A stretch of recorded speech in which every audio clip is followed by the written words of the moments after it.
Mga sis, so today pag-uusapan natin ang difference ng contour and bronzer kasi nga marami sa inyong nagtatanong. Isa na dyan si Ate Cristel. Sabi niya, sis, gawa ka tutorial paano gamitin contour versus bronzer. First, ano ba talaga yung difference? Okay, so ang bronzer gives warmth to the skin. Isipin mo yon parang golden morena skin, di ba?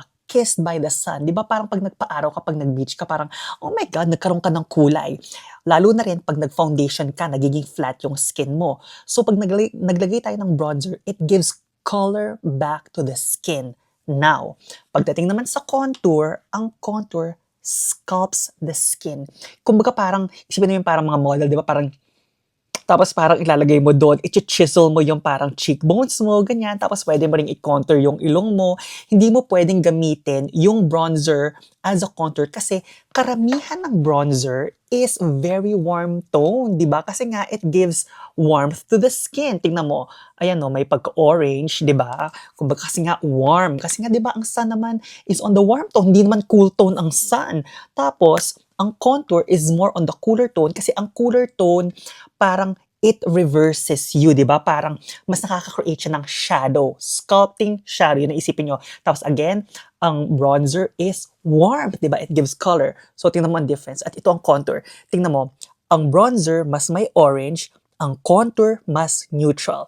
Okay, ngayon, kung tingnan mo yung difference. So una, gamitin natin yung contour. So ito na, gagamitin na natin. Pagkatapos niyan, let's just even it out. You're gonna apply it right here on the cheekbones, di ba?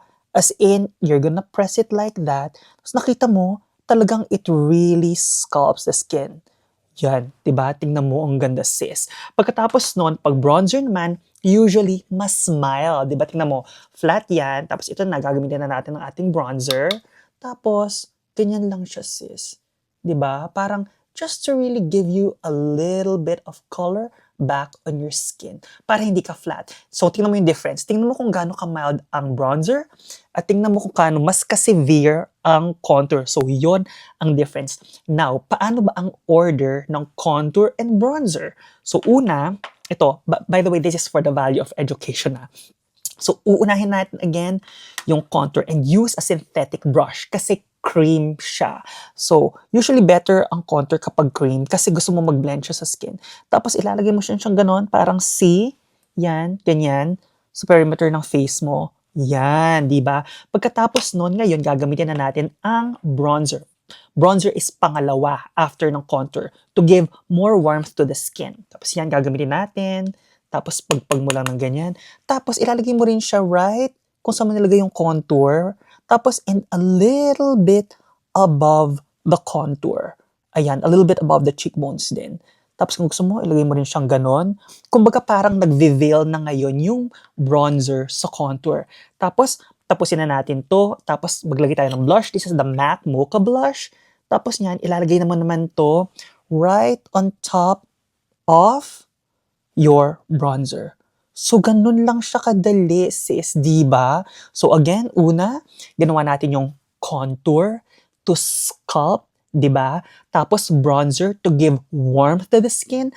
Pagkatapos nun, ang blush natin sa ibabaw to give a pop of color on the skin. Di ba? Kita mo naman. Di ba? Compared sa kabila. So, yon. I hope I was able to answer your question, Ate Cristel. Let me know, mga me, if you have any more further questions. Love you. Stay beautiful.